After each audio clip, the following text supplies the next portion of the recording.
What's up everyone and welcome back to the MMA camp today. Let's get started. 35 seconds into the first round, Tallison Teixeira, making his UFC debut, defeated Justin Tafa via TKO. At 8-0, Teixeira is still unbeaten. In response, Dana White said, #NowYouKnow. According to Renato Moicano, it was the greatest Brazilian heavyweight debut ever. Teixeira will pose a challenge to the heavyweight division. He continues, according to Gilbert Burns, wow, Teixeira is legitimate in Henry Cejudo's opinion. According to Rampage Jackson, what happened? I looked down for 5 seconds. According to Kenny Florian, Hellboy for the win. Tafa just incinerated Tafa, my goodness. Additionally, Terrence McKinney states, 2 debuts with KOs in less than a minute in the first round tonight. It could have been better. I came here and enjoyed it all throughout. I enjoyed a lot of this, and I think that propelled me and that helped me get the performance I did.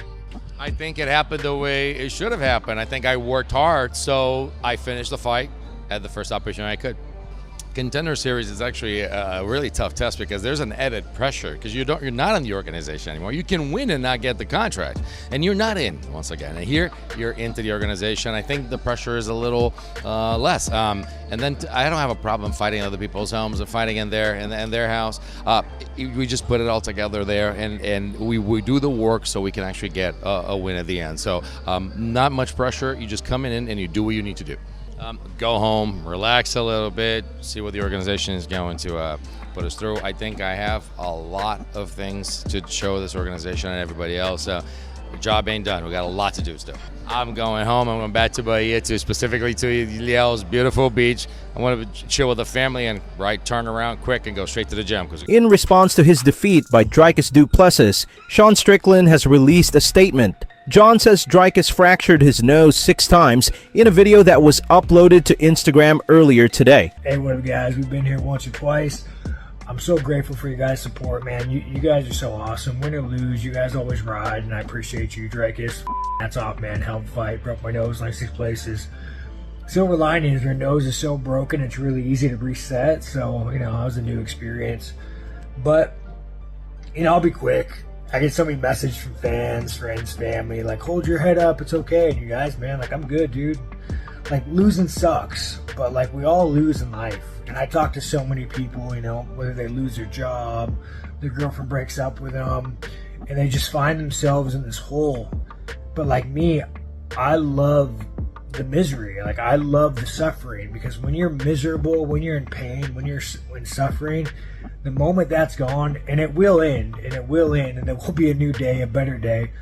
Life's good. So, I'm grateful, and being grateful kind of keeps my head up. And, for you guys going through it, look at me, just, broke my nose in front of millions of people.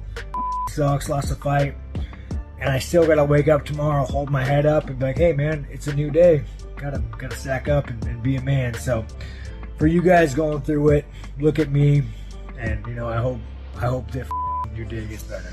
Backstage, Alex Pereira challenged Dricus following Dricus' reprimand. I heard you called me out, Alex remarked. Yes, Dricus said, make it happen, but at 2:05, Alex urged. According to Dricus Du Plessis, he is willing to take on Alex Pereira, but he said that defeating Khamzat Chimaev is his top priority. At UFC 313, Dricus hopes Alex defeats Magomed Ankalaev. On the mic at the end, you took it and walked straight at Alex Pereira. It seemed like you sent a message to him. There was something online that he challenged you to come up to 205, and you said deal. Is that true? What happened backstage? Yeah. He came up and he said, did you challenge me? And I was like, I did the whole show. I did the whole movie scene and everything, and you're like, did you challenge me? That's kind of, that's anticlimactic, but sure, yes. And I said, yeah, I did challenge you, but I did, I have the world's respect for Alex Pereira. I think he is the pound-for-pound best fighter in the world. I have the most respect for him, what he's done in a short period of time in the UFC, to come from another sport, what he's done there. But yes, I want to share the octagon with that man. I want to be a guy. I've beaten Adesanya. Who's beaten him? I know I can beat him. And at 205, 100%. So Dana was also in here, and he said, that possible fight against you and Khamzat would also be pretty massive at this point. So if it were up to you and he came to... No, Khamzat's first. Khamzat's first? Khamzat's first. No, I wish him... I said, please beat Ankalaev. No hate against Ankalaev. I just want to beat Alex Pereira. It's nothing personal against Ankalaev. It was just Pereira. He's such a legend in the sport to me already that it would be amazing to beat him for my legacy. I want to be the greatest to ever do this. But Khamzat's next. Khamzat is next. I want to make sure that this belt, the middleweight title, that there's no question that I'm the GOAT. Dana White praises Sean Strickland's professionalism after his loss against Dricus Du Plessis. Dana also attacked the Australian media, calling them the largest he has ever seen in his life. Your take on the fight and how do you view it? I agree with you. Sean is usually really good at shutting people down. And like Izzy, when he fought Izzy felt like it looked like he couldn't get into a rhythm, and he was in his face, pressuring him the whole time. Feels like that was what Dricus did. I'll tell you something fascinating that I noticed tonight for the first time. I don't know why. See if you noticed this. So Sean Strickland, the way that he acts leading up to fights, right? Normally when you have people who act the way that he acts, you see signs of it in a fight. Who is more focused, professional, and solid in a fight than he is? You know, when he gets hurt, no sticking out the tongue or no, that didn't hurt me, anything. The guy stays focused, keeps coming forward. There's never any hint of how he acts outside the octagon when he's in there. Absolute professional the whole time. It's actually fascinating. I don't know if I've ever seen that with a guy who acts the way he does leading up to fights. It must just be his happy place or something. Huh? It must be his happy place. I don't know. Or this is all, you know what I mean? I've never seen a guy so solid and professional. Gets his nose broke, snaps it back into place and keeps fighting. Gets hit with some nasty shots. When he gets hit with big shots, he doesn't start shaking his head and doing all the goofy things that people like that do. I mean, you can go into any combat sport and you've seen it. Nobody is more professional during the fight than this guy is. It's fascinating, actually. I thought that was hilarious. Yeah, no, most of us do. It's ridiculous. We don't even like the paper here. But listen, for a place that is so tough and the people, everything on land and the water can kill you. You have the biggest I've ever seen in the media in my life. I saw a story where a guy was like, I saw Dana do a podcast with the Premier and it physically made me sick. Holy you guys have to have the biggest of all time in the media here. Just for the record. In the audience, Israel Adesanya and Alex Pereira were sat next to each other. Sama.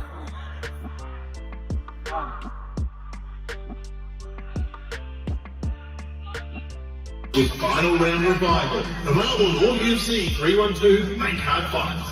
Back any fighter to win, and if they lose by a payout. Regarding Israel Adesanya, it was revealed tonight that he has been entered into the UFC Hall of Fame after his fight against Kelvin Gastelum in 2019. Many people consider the bout, which Izzy won by unanimous decision, to be among the best in UFC history. Israel Adesanya and Kelvin. Kelvin. Immortalized forever in the UFC Hall of Fame.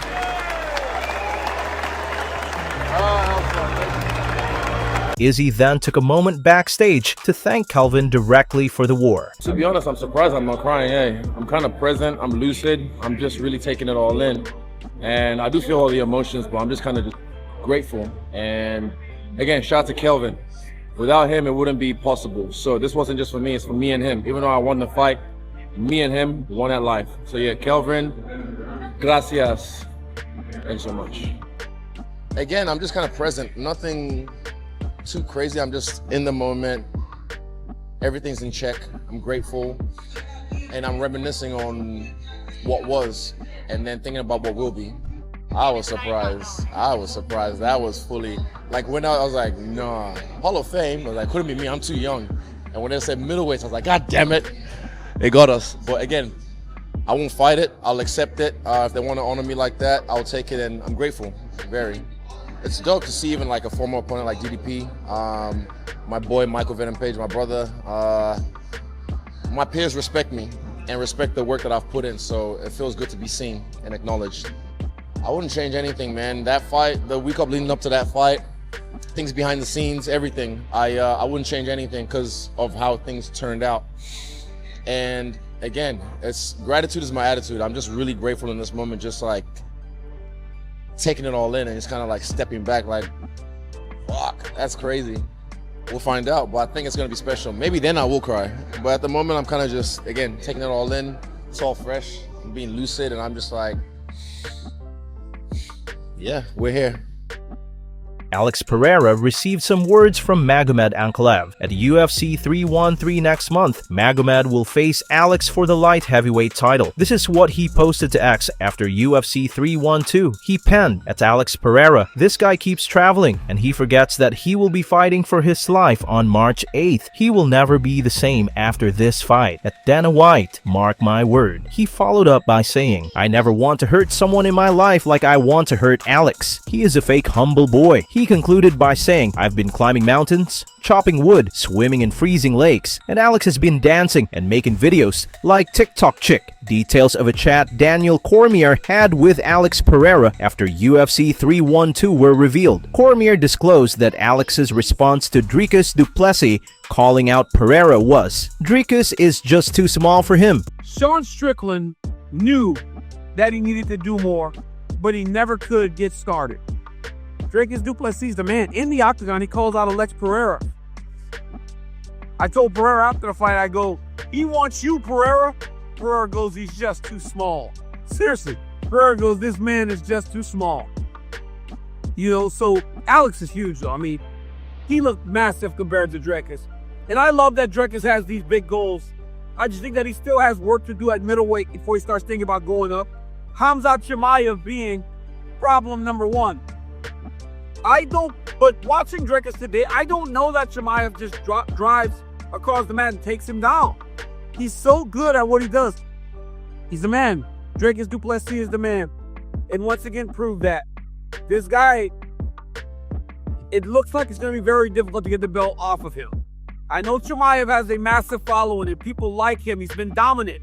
I just don't know that he has ever seen anyone like Du Plessis, even speaking to Dana in the octagon. We were talking about the greatness of Du Plessis and how do you train for him? Who can you bring in that does the things that Du Plessis does? Du Plessis throws punches and kicks at the same time, and it works. He's a puzzle that has not been solved in the UFC. It's going to be very difficult to get the belt off him. So congrats to Dricus Du Plessis, his entire team, for what was a dominant performance. Francisco Prado lost to Jake Matthews by a unanimous vote. He shouted out Neil Magny after the altercation. Hey, I've been on the edge of the top 15 for a long time. I've called out Neil Magny a dozen times. Neil, come fight me. Let's get it done. X was Neil Magny's reply. He wrote, "I was itching to get back in there. Thank you, Jake Matthews at UFC. Let's make it happen."